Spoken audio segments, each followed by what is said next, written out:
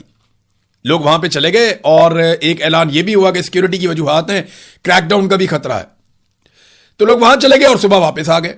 لیکن جب صبح واپس آئے تو یہاں اسٹیبلشمنٹ کے لیے پہلے سے بڑا ایک اور سرپرائز موجود تھا. جب یہ لوگ صبح واپس آئے تو ان کے ساتھ خواتین بھی تھیں. اب آگے والی صفوں میں ہماری بہنیں کشمیری بیٹھی ہیں, خواتین بیٹھی ہیں.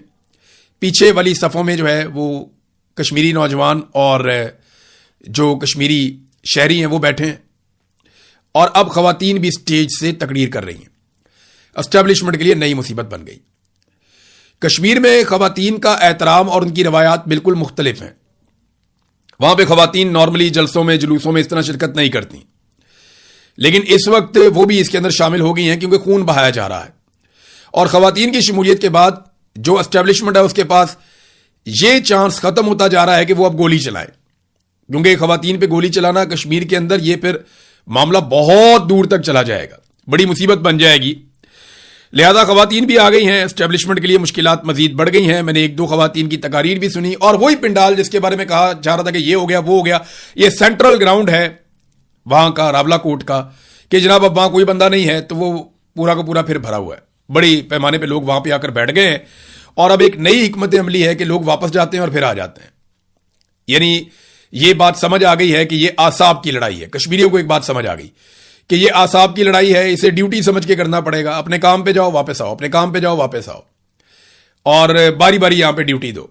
تو اب آپ یہ دیکھیں گے کہ لوگ ڈسپرس ہو جایا کریں گے, منتشر ہو جایا کریں گے اور پھر اکٹھے ہو جایا کریں گے. اور یہ مستقل ایک جلتا ہوا ٹائر اسٹیبلشمنٹ کے گلے پہ پڑ جائے گا. بیٹھ کے بات کرنی پڑے گی, کیونکہ ابھی بھی دیکھیں وہاں پہ آزاد کشمیر میں انٹرنیٹ, موبائل فون, بہت ساری سروسز بند کی ہوئی ہیں اور کریک ڈاؤن کی تیاریاں کی جا رہی ہیں. بلکہ یہ خبریں دی جا رہی ہیں کہ آج رات کو کوئی بہت بڑا کریک ڈاؤن کیا جائے گا. رات کو سیکیورٹی فورسز کے پاس یہ چانس تھا کہ وہ میدان پہ قبضہ کر لیتے اور وہاں بیٹھ جاتے, لیکن نہیں کر پائے. مجھے لگتا ہے کہ جب دوبارہ یہ میدان خالی کریں گے لوگ تو سیکیورٹی فورسز آئیں گی اور وہ اس میدان کے اوپر قبضہ کرنے کی کوشش کریں گی. لیکن جو بھی ہوگا ہم اس کو رپورٹ کریں گے, آپ کو بتائیں گے کہ صورتحال کہاں تک گئی.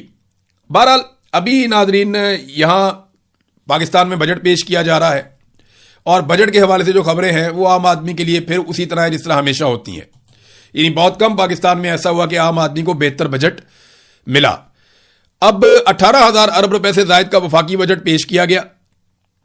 4-5 چیزیں میں آپ کو بتا دوں کہ مہنگائی جو بڑی ہے نا پاکستان میں وہ لگ بھگ 200% بڑی ہے. 200% کے قریب. یعنی بجلی کی قیمتیں ڈبل سے زیادہ, گیس کی قیمتیں ڈبل سے زیادہ, پیٹرول کی قیمتیں ڈبل سے زیادہ, اور ان کی وجہ سے باقی چیزوں کی قیمتیں بھی بڑھ گئی ہیں. آٹے کی جو بوری 1100 روپے کی تھی وہ 3,000 کے آس پاس پھرتی ہے. تو ہر چیز کی قیمت دگنی سے زیادہ 3 گنا 2 گنا ایسے ہو گئی ہیں. جبکہ جو تنخواہوں میں اضافہ کیا گیا وہ 7%, اور پینشن میں اضافے کی جو تجویز ہے وہ 7% ہے. یعنی مہنگائی لگ بھگ 200%, اور تنخواہیں اور پینشن بڑھے گی صرف 7%. تو غریب آدمی کا تو انہوں نے کچمر نکال کے رکھ دیا ہے. ایک اور چیز ہے ترقیاتی بجٹ. یہ ناظرین وہ ساری ترقیاتی اسکیمیں ہوتی ہیں جو آپ کے لیے بنتی ہیں. اسکول, یونیورسٹیز, اسپتال, پلے گراؤنڈز, بہت ساری فیسلٹیز, بہت سارے پل, سڑکیں, یہ ترقیاتی بجٹ ان کے اوپر ہوتا ہے. تو ترقیاتی بجٹ آدھے سے بھی کم کر دیا.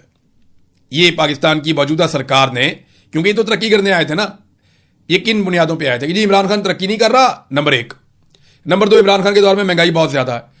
تو اب انہوں نے یہ حالات کر دیے ہیں کہ ترقیاتی بجٹ کو کم کرتے کرتے کرتے جتنا بچ گیا تھا اس کو بھی آدھا کرنے جا رہے ہیں, آدھے سے بھی کم.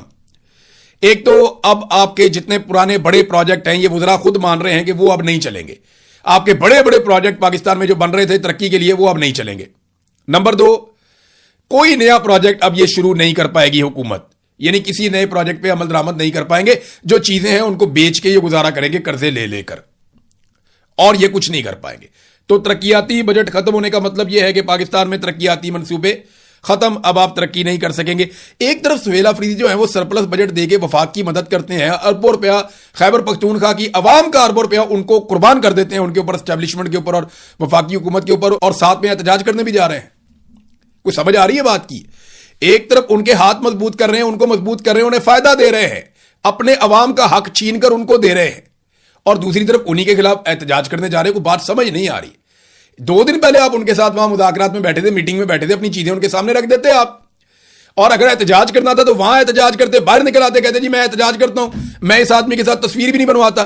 وہاں جناب ساری باتیں طے کر کے اس کے ساتھ فوٹو بنا کے باہر نکل آئے. اب جناب وہاں سے بندے لے کر آنے, میں احتجاج کرنے جا رہا ہوں. لوگ روٹی کو چوچی کہتے ہیں, بیوقوف ہیں لوگ. لوگوں کو سارا کچھ نظر آ رہا ہے, لوگ بیوقوف نہیں ہیں. دفاعی بجٹ میں ناظرین اضافہ کیا گیا, یہ ضرور ڈسکس ہونا چاہیے. 17.6% دفاعی بجٹ پاکستان کا بڑھا دیا گیا. بہت اچھا فیصلہ ہے, پاکستان کو اپنا دفاع مضبوط کرنا چاہیے, لیکن ساتھ ہی ساتھ چند چیزوں کی ٹائم لائن بھی بتانی چاہیے. ہمارے دفاع میں جو مین نقطہ ہے, سب سے مین نقطہ, وہ یہ ہے کہ کشمیر کو آزاد کروانا ہے پاکستان کی فوج نے بھارتی فوج کے ساتھ جنگ کر کے. یہ بتایا گیا ہمیں ہمیشہ. اس کی کوئی ٹائم لائن بتا دیں کہ اب بجٹ اتنا زیادہ بڑھ رہا ہے تو کس دن کشمیر آزاد ہو جائے گا, تھوڑا یہ بھی بتا دیں.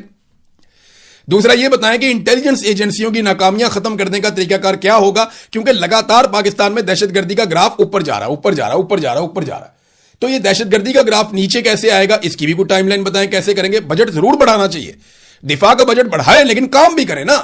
آپ جب بھی کسی کو پیسہ دیتے ہیں تو آپ پوچھتے ہیں کہ تم نے کتنا کام کیا, کیا کام کیا. تو بطور پاکستانی ہماری پوری قوم کا یہ حق ہے کہ ہم پوچھیں کہ جناب ہم اتنا بڑا دفاعی بجٹ دے رہے ہیں, ہمارے دفاع کے لیے کیا کیا جا رہا ہے. کیا کشمیر آزاد کروا لیا جائے گا؟ بھارت نے پاکستان کے پانیوں کے اوپر جو قبضہ کر لیا ہے, جو لگاتار وہ رستے بناتا جا رہا ہے, ڈیم بناتا جا رہا ہے, کیا انہیں گرا دیا جائے گا ڈیمز کو, پاکستان کا پانی آزاد کروا لیا جائے گا؟ یہ سوال بھی پوچھنا چاہیے.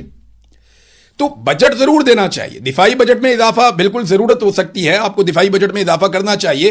17.6% اضافہ کیا, 70% بھی کر لیتے تو ہم نے کیا بگاڑ لینا تھا. لیکن سوال تو پاکستانی قوم پوچھ سکتی ہے نا کہ کشمیر آزاد کب ہوگا, پاکستان کا پانی جو ہے وہ دشمن کے قبضے سے کب چھڑوایا جائے گا, اور پاکستان میں دہشت گردی کب ختم کی جائے گی.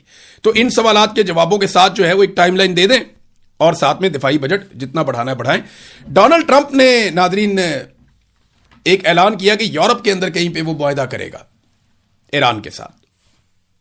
لیکن ٹرمپ کا دعویٰ ہے کہ جو موجودہ خامنائی ہے, مشتبہ خامنائی, انہوں نے منظوری دے دی ہے, اور کوئی ایم او یو سائن ہونے والا ہے, اور کوئی جنگ بندی کا پکا معاہدہ امریکہ اور ایران کے بیچ میں ہونے جا رہا ہے. اور اس کے لیے انہوں نے کہا کہ یورپ کے کسی ملک پہ ہم یہ کریں گے. یہ تو پاکستان میں ہونا چاہیے تھا, کیونکہ ثالث پاکستان ہے. جب امریکہ کا کوئی ساتھ نہیں دے رہا تھا تو پاکستان ساتھ دے